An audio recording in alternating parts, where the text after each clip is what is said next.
윤근수가 아뢰었다. 신이 왜 석에 두 통이 있습니다. 차관에게 보여주는 것이 어떻겠습니까? 그렇게 하지 않으면 혹 외적이 불측한 말을 할까 두렵습니다. 그리하여 하유격, 황참정, 서지희가 함께 앉아있기에 신이 뵙고 작은 단자에 외노가 중국을 침범하려고 우리나라에서 병량을 꾸려 하기에 우리나라가 엄한 말로 호되게 꾸짖은 까닭으로 병화를 입었다고 쓴 것과 외노의 석에 두 통을 가져다 주었습니다. 이 기사는 임진왜란 당시입니다. 당시 선조는 일본군을 피해 궁궐을 버리고 의주로 떠났죠. 예조 판서 윤근수는 명나라 차관을 만나 일본 선봉대가 보낸 편지 두 통을 침략의 근거로 보여주었습니다. 편지 내용은 이러합니다. 일본은 조선의 길을 빌려 명나라를 침략하겠다고 알렸는데 왜 길을 막고 전투를 치르게 하였는가. 조선과는 원한이 없다며 일본의 편이 되어달라는 화친 편지였습니다. 발신자는 고니시 유키나가로 외란을 반대한 자였지만 도요토미의 명으로 선봉대로 출전했고 조선 임금만 사로잡으면 이긴다고 생각했지만 예상치 못하게 조선 임금의 파천으로 화친 편지를 보내 복속하려 한 겁니다. 임진왜란을 일으킨 도요토미 히데요시는 무슨 목적으로 침략을 했을까요?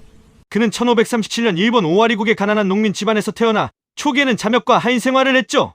당시 일본은 전국시대로 천황의 실권은 약해졌고 쇼군은 몰락해 지방의 다이묘들이 활개를 치던 시대였습니다. 히데요시는 지방의 다이묘 오다 노부나가의 가문에서 하인으로 입주했다가 이후에 무사가 된 거죠. 오다 가문은 오와리국 내에서 중급 지방의 다이묘로 아직은 강력한 세력은 아니었습니다. 주변에 강한 다이묘들이 버티고 있었기에 그가 중심에 설 거라고는 상상을 못했죠. 오다 노부나가가 두각을 드러낸 건 1560년 오케하자마 전투였습니다. 오다군은 3000병력으로 2만여 병력의 강호 이마가와 요시모토를 격파하면서 오와리 일대를 장악하고 강자 반열에 올랐죠. 그리고 조총을 가장 적극적으로 활용한 인물이었습니다. 1575년 오다 노부나가와 도쿠가와 이에야스 연합군은 나가시노 전투에서 차멸 사격 탄환 교체 중에도 계속 사격하는 전법을 써서 기마 중심의 다케라군을 전멸시켰죠. 만약 노부나가가 강자가 되지 못했다면 미천한 신문이던 히데요시의 출세는 어려웠을 겁니다.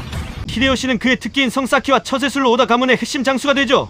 죽은 노부나가는 사실상 교토, 정치, 경제 등을 장악한 천하인이었죠. 그러나 영광도 잠시 1582년 혼노지의 변이 일어납니다. 노부나가는 모리 가문을 무너뜨리러 비추 타카마츠성으로 원정간 히데요시군을 지원하기 위해 잠시 교토 혼노지 사찰에 머물렀고 그 부하 미스히데에게 히데요시를 지원하라고 명을 내렸으나 미스히데는 오히려 오다 노부나가를 기습해서 포위한 겁니다. 노부나가는 궁지에 몰려 활복했고 근처에 있던 장남 노타다도 자결합니다.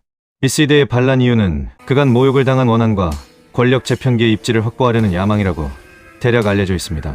가신들이 충격에 빠져 있을 때 히데요시는 발빠르게 군대를 회군해 미스히데군을 격파해 복수해줍니다. 가신 중에는 오다 가문의 4대 천왕이라 불린 시바타 카츠이에와 동맹 관계인 이에야스도 있는데 말입니다. 이로써 히데요시는 오다가의 후계자 결정권을 장악하게 되고 기요스성에서 열린 회의에서 노부나가의 차남 오다 노부카츠와 삼남 오다 노부타카가 아닌 죽은 장남 노부타다의 아들 3살짜리 오다의 손자 삼모씨를 옹립합니다. 3살짜리를 내세워 권력을 잡겠다는 속내가 뻔히 보이지만 이미 복속된 가신들은 히데요시를 지지합니다. 하지만 노부나가의 아들들과 오다 가문의 맹장 시바타 카츠이에는 이를 용납할 수 없었죠. 그래서 카츠이에는 셋째 오다 노부타카를 앞세워 1583년 히데요시와 시지가타케 전투를 벌이지만 결국은 패배에 자결하고 맙니다. 한편 이에야스도 히데요시가 견제돼 차남 오다 노부카츠와 동맹을 맺고 1584년 고마키 나가크테 전투를 벌입니다. 이에야스군은 전투에서 승리하지만 히데요시가 노부카츠를 복속해버려 더 이상 싸울 명분을 잃어버리죠. 권력 기반을 보면 히데요시는 노부나가의 후원으로 컸고 이에야스는 독립적 대다이묘로 동맹관계로 성장했죠. 이에야스가 크게 도발하지 않은 한 완전히 굴복시키는데 시간이 걸렸습니다. 일본 정부는 히데요시가 교토 중심을 장악하자 천하인으로 인정하고 천황을 호위하는 중간급 무관에 이어 고위 문관직까지 내립니다. 원래 군사를 지도하는 쇼군이 되어야 했지만 쇼군은 무사혈통만 가능했기에 미천한 신분인 히데요시에게는 명예직만 가능했던 거죠. 그러나 히데요시의 야심은 여기서 끝나지 않습니다. 1585년 관백을 배출할 수 있는 시조 쿠지와라 씨의 혈통인 고노에 사키이사의 양자로 들어가 드디어 관백직위를 수여받게 됩니다. 관백지위를 확보한 뒤 천황으로부터 히데요시만을 위한 시족 도요토미를 부여받고 성은 아손을 앗아갔습니다. 이에 도요토미는 천민 출신으로 성공의 귀족 가문 양자에서 머문 게 아니라 도요토미 가문이 생긴 거죠. 그 지위로 다이묘들의 사사로운 전투를 금지시키고 12월에는 일본의 최고 권력자 태정 대신으로 임명됩니다. 1586년에는 이에야스를 오사카성으로 불러 서로 인질 교환하여 동맹을 맺습니다. 그리고 남은 저항 세력과 1590년 호조 가문을 복속하여 일본을 통일합니다. 이에야스를 견제하기 위해 교토와 가까운 그의 영지 도카이 5개국을 거두어들이고 호조 영지였던 척박한 간토 지역을 넘깁니다. 그리고 농민, 승려 상인 등 무사가 아닌 계층의 무기는 모두 몰수하고 해적 활동을 금지해 다이묘들의 사병을 약화시킵니다. 또 기욤교 세력을 경계해 바텔은 추방령을 내렸습니다. 그러나 내면의 신분적 열등감과 일본이 불안정한 연합 상태이다 보니 자신의 권위에 대항할 수 없는 큰 업적이 필요했습니다. 그래서 어떻게 했을까요? 전쟁으로 정상에 올랐으니 할 줄 아는 건 전쟁이었죠. 전쟁으로 강렬하게 존재를 알려 그동안 명나라의 예금 정책으로 막혀있던 해상 교역을 풀고 더 나아가 정복하고자 조선 땅을 빌려 명나라를 친다고 선포합니다. 이에 일본 요청으로 황윤길과 김성일은 조선통신사로 다녀오고 여기서 외침 가능성에 대한 의견이 갈립니다. 임금과 조정은 방어 태세보다는 당파 싸움에 더 치중했으며 명나라도 황제의 태업과 여진족을 견제하느라 일본을 신경 쓸 겨를이 없었죠. 결국 1592년 4월에 일본의 선봉대는 조선 부산포로 침략해 후속 부대까지 합쳐 약 15만여 명이 상륙합니다. 일본군은 부산 동래성을 함락하고 상주와 충주 탕금대 전투를 치러 20일 만에 한양에 상륙합니다. 선봉대는 빈 궁궐을 보고 조선에 화친 편지를 보냈으며 뜻대로 안되자 6월에 2차 평양성을 함락합니다.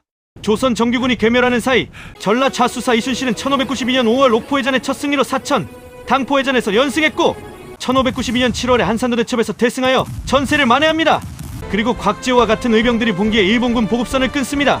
1592년 10월은 김시민이 이끄는 1차 진주성전투에서 조선이 승리하고 12월에는 본격적으로 명나라군이 출전하여 1593 1월에 조명연합군은 평양성을 탈환합니다.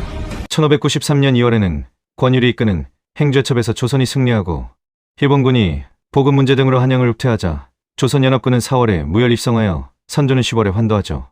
다음 제2차 진주성전투가 치러져 일본이 승리하나 조선수군에게 제해권을 뺏겨 남쪽으로 흡퇴합니다. 그렇게 전쟁은 소강 상태가 되면서 일본의 고니시와 명나라 협상가 심의경은 화친을 진행하고 쌍방거짓 보고를 하죠. 명나라에는 일본이 항복하여 조선에서 물러간다고 허위 보고를 했으며 일본에는 감한 무역을 되살리고 조선 사도를 주는 등의 요구가 승인됐다고 보고합니다. 그러나 이후 조작이란 걸 알게 된 이데요시는 1597년 8월에 정유재란을 일으킵니다. 당신 이순신은 조정의 탄압으로 백의종군하고 있었고 원균이 수군을 지휘하고 있었는데 1597년 7월에 수군을 무리하게 움직여 7천량 해전에서 괴멸합니다. 선조는 해상이 위급해지자 다시 이순신을 삼도수분 통제사로 복귀시킵니다. 이순신의 저력은 여기서 또 드러납니다. 1597년 9월에 판옥선 열세척으로 명량해전에서 대승합니다. 이에 일본군은 더 이상 북상하지 못하고 울산 등지에서 외성을 쌓고 방어를 하죠. 그 사이 도요토미 히데요시는 조선 국토를 유린해놓고 교토의 후시미성에서 병사합니다. 이로써 일본군은 전의를 잃어 전군 절수 준비를 하죠. 고니시는 명나라 진린에게 뇌물을 주어 명령 정달을 하는 연락선만이라도 이동할 수 있게 부탁하고 이에 진린이 일본 연락선을 통과시켜주자 이순신은 연락선을 쫓게 하지만 안타깝게도 놓치고 맙니다. 조선은 침략자 단 한 놈도 보내줄 수 없지만 명은 명군의 피해를 최소화해서 빨리 전쟁을 끝내길 바랬죠. 이순신은 전략을 짭니다. 외적은 노랑 해협을 노릴 것으로 노량을 비워두고 고니시가 있는 순천해성을 공격하는 걸로 위장해 이순신 위장함대가 순천해성을 포격하자 고니시는 노량 해협을 비우고 순천해성을 공격하는구나 착각하여 산을 불태워 시마즈군에게 알립니다. 수신을 받은 시마즈 함대는 고니시 함대를 구원하여 조선을 탈출하고자 노량으로 출격합니다. 노량 해협을 통과하자 조선 복병 함대가 기다리고 있었고 그제야 속은 걸 알게 되죠.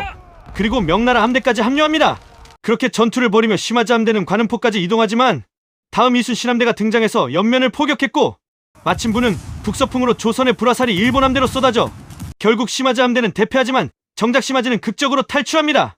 그리고 고니시 함대는 자신을 구원하러 온 시마즈 함대권을 저버리고 이미 달아나 버렸죠. 안타깝게도 이순신 장군은 노량해전 중에 전사하시고 도망간 외적은 끝까지 추격하지 못했죠. 임진왜란, 정유재란 7년 전쟁으로 많은 조선 백성이 희생되었습니다. 왜 죽는지도 모르고 죽었고 조선 땅은 황폐화되었습니다. 이 모든 책임은 누구에게 있을까요? 침략 야욕으로 조선 백성을 유린한 도요토미 히데요시입니다. 그리고 나라를 방비 못한 국가 최고 통수권자 조선 임금과 왜군 침공 정보를 무시한 국방의결 기관 비변사, 외교정보 분석을 실패한 예조, 군사행정을 허술하게 관리한 병조의 책임이 크죠. 우리의 역사는 끊임없이 반성하게 합니다. 접반사 원타기치게 하기를 이달 13일에 금나라 군사가 의주를 포위하고 접전하였는데 승패는 모릅니다. 정주 목사 김진이 치게 하기를 14일에 금나라 군대가 와서 능안을 포위하였다가 싸우지 않고 퇴각하여 곧바로 읍내에다가 대진을 쳤습니다. 이미 선천, 정주의 중간에 육박하였으니 장차 얼마 후에 안주에 도착할 것입니다. 장만이 아뢰기를 하삼도는 속히 징병토록하고 황주, 평사는 급히 별장을 보내도록 하소서. 하니 상이 모두 따랐다. 이어서 묻기를 이들이 모장을 잡아가려고 온 것인가? 아니면 전적으로 우리나라를 침략하기 위하여 온 것인가? 장만이 아뢰기를 듣건대 홍태시한 자가 매번 우리나라를 침략하고자 했다는데 이 자가 만일 이를 맡게 되면 반드시 그 계획을 성취시킬 것입니다. 이 기사는 정묘호란 기사입니다. 인조임금은 후금 침략을 듣고 신하에게 묻습니다. 명나라 장수 모문용을 잡으러 온 것이냐? 아니면 정말 조선을 침략한 것이냐? 초비상 상태에 왜 명나라 장수 타령이냐고 할 수 있으나 그 의문을 거슬러 가보면 명나라와 후금은 국경선에서 전투를 벌이고 있었습니다. 앞서 후금을 세운 누르하치는 어떻게 성장했을까요? 누르하치는 조명연합군이 일본과 싸우는 동안 건주여진을 통합하고 만주라는 이름으로 성장하고 있었죠. 이때 성장하지 않았다면 정묘호란, 병자호란이 일어났을까요? 과거 여진은 분열된 부족 연맹으로 상황에 따라 거란 등 여러 강자에게 조공을 바쳐야만 했죠. 12세기 여진 완안부 수장 아골타는 여러 부족을 통합하여 금을 세우고 거란족이 세운 요나라를 멸망시켰죠. 그리고 금은 몽골이 세운 원나라에 망하고 원은 영나라에 망해 그 사이 여진은 분열되었죠. 조선과 명이 인접한 건주여진, 훌룬강과 성화강 하류에 위치한 해서여진, 야인여진은 만주 최북방에 있었죠. 특히 건주여진과 해서여진은 명나라의 조공국으로 경쟁 관계였죠. 여진을 통합한 누르하치는 어떤 사람이었을까요? 건주여진인 그의 집안은 명나라 영향권 지역에 있어 그의 일족이 만든 닝구타 바일러 연맹은 명나라의 관직과 무역권을 받았죠. 누르하치의 친어머니는 어릴 때 죽고 계모 밑에서 구박으로 힘들게 살다가 10대 후반에 가문의 딸과 결혼했는데 생활은 넉넉하지 못했습니다. 그래서 약초군 생활로 전전하다가 요동 총병 명나라 장수 이성량의 군대로 입대하면서 인생이 바뀌죠. 명나라 장수 이성량은 요동을 관리하면서 여진 세력을 분열시키고 통제하는 역할을 하고 있었죠. 한편 누르하치는 활쏘기와 승마 실력이 뛰어나 금세 이성량 눈에 들어 신임을 받았죠. 그런데 1583년에 누르하치에게 불우한 사건이 일어납니다. 건주여진의 한 추장인 아타이가 명나라의 불공정한 대우에 대항해 반란을 일으켰고 누르하치의 아버지와 할아버지는 이를 중재하기 위해 성에 들어갔다가 이성량 군대의 진압 과정에서 죽게 된 거죠. 누르하치는 분개했고 이성량은 위로 차원에서 벼슬과 배상금을 내립니다. 그렇다고 누르하치의 상처는 치유될 수 없겠죠. 한편 여진족 방어에 공이 많은 이성량이 어느새 요동의 군권과 재정을 독점하고 전행하자 그 꼴을 못 보는 명나라 조정으로부터 탄핵당합니다. 이성량의 부재로 여진의 경계는 허술해지고 그 사이 건주여진을 통합한 누르하치는 해서여진을 복속합니다. 해서여진 부족 중 예허부만은 대항하며 명나라의 도움을 요청하죠. 이에 명은 누르하치의 성장을 경계해 예허부 편을 들어주며 심지어 교역을 끊습니다. 무려 10년에 이르자 누르하치는 결심합니다. 교역을 닫았으니 뺏고 점령하자. 1618년 그동안 명나라에게 당한 7가지 칠대안을 내세워 선전포고합니다. 그리고 옛 여진이 세웠던 금의 명성을 계승한다는 뜻으로 국호를 후금으로 하고 명나라 북부를 약탈하며 푸순을 함락합니다. 명은 가만히 있을 순 없죠. 1619년 4월에 명나라군과 조선 파병군, 예허부 등 약 10만여 대군을 거느리고 후금의 본거지 허투알라로 진격해 푸순 일대에서 전투를 치릅니다. 그러나 명은 10만여 병력으로 후금의 8기군 약 6만여 병력에게 대패하죠. 1621년에는 심양과 요양까지 뺏기고 자존심이 무너진 명은 재탈환하기 위해 명나라 장수 모문용을 주둔케 합니다. 모문용은 요동 앞바다를 장악하기는 하나 후금의 거침없는 공격에 병사들을 데리고 조선 철산 앞바다까지 도망옵니다. 장씨 임금은 광해군으로 일단은 모문용을 주둔케 해주었지만 반면 후금이 국경선을 넘어 모문용을 잡겠다는 공문도 수락합니다. 이것이 중립 외교죠. 그러나 생포하지 못하고 추격부대가 떠난 뒤 나타난 모문용은 후금을 공격할 힘을 비축한다며 광해군에게 군자금을 요구합니다. 중립 외교를 하는 광해군은 시원하게 들어주지 않죠. 모문용은 뜻대로 되지 않자 그의 군대는 인근 마을을 약탈하며 만행을 저질렀죠. 이후 인조 반정으로 인조가 즉위하고 명나라의 광해군을 끌어내린 이유를 설명해야 했기에 조선을 돕겠다는 모문용의 요구를 다 들어줍니다. 이후 1626년 1월에 명나라와 후금의 영원성 전투가 벌어지고 누르하치는 여기서 부상을 입어 9월에 사망합니다. 그래서 그의 8번째 아들 홍타이지가 후금의 2대 왕으로 즉위합니다. 바로 정묘호란, 병자호란을 일으킨 자죠. 후금은 조선이 명나라 장수 모문용을 지원하고 친명 배금 정책을 한다며 침략을 결심합니다. 하여 후방에서 명을 돕지 못하게 조선을 포섭하고 조선과의 교역을 통해 군자금을 해결하려고 했죠. 1627년 음력 1월에 정묘호란이 일어납니다. 후금군은 압록강을 건너 의주를 함락하고 한양으로 진격하자 인조는 강화도로 피신합니다. 후금은 강화도로 사신을 보내 강화 요청을 하죠. 인조는 계속되는 압박에 형제관계를 맺고 곡물, 인질 등을 보내는 조건으로 강화교섭을 체결합니다. 한편 숨어있다가 나타난 모문용은 후금을 막는 데 일조했다고 명나라 조정에 허위 보고를 하죠. 그러나 이후에 들통나 여러 가지 죄로 처형됩니다. 후금은 1636년 국호를 청으로 바꾸고 제국 국가로 도약합니다. 여전히 조선은 청에 대해 강경 척화론이 우세했고 홍타이지 조노래에서 조선 사신들이 배례를 거부하는 등의 이유로 정묘호란, 10년 만에 병자호란이 일어납니다. 인조는 남한산성에서 45일 항전했으나 결국 삼전도에서 굴욕적인 군신 관계를 맺습니다. 명나라는 잦은 전투와 국가재정 파탄, 그리고 이자성의 난으로 붕괴되어 명의 마지막 황제, 숭정제가 자결합니다. 청나라는 그 붕괴를 이용해 새 주인이 되죠. 그리고 조선은 병자호란의 굴욕을 씻고 명나라의 의리를 지키자며 북벌론을 계획했지만 국력 재정 등의 한계로 이념으로만 남게 됩니다. 예조는 붓으로 나라를 지키고 병조는 무예로 나라를 지키죠. 그럼 두 관서를 볼까요? 먼저 예조는 국가의 격식과 예를 지휘하고 사신의전을 담당하며 성균관, 향교와 같은 교육을 감독합니다. 예조의 조직은 계제사, 전향사, 전객사가 있고 그 밑에 산하기관은 홍문관을 비롯해 예문관, 성균관 등이 있죠. 예를 들어 예조가 제사 규정과 참석자 명단을 결정하면 전향사 및 여러 기관이 발빠르게 관장합니다. 또 예조가 시험 일정을 확정지으면 성균관에 시험장 제공하고 홍문관, 예문관이 시험 문제 출제 및 채점 참여를 합니다. 또한 예조가 외교정책 방향을 결정하면 승문원이 외교문서를 작성하고 사역원이 통역합니다. 예조의 품계는 최고 정의품 판서가 수장으로 도표와 같습니다. 예조는 외교로 전쟁 조짐을 미리 파악해야 합니다. 전쟁 전에는 외교정책 방향 설정과 외교문서를 총괄하여 사신 접대를 하고, 전쟁 중에는 외교전담과 강화문서를 관리하며, 전쟁 후에는 전란 수습과 외교 복구에 힘써야 했습니다. 또한 예조는 예를 다스리는 관소입니다.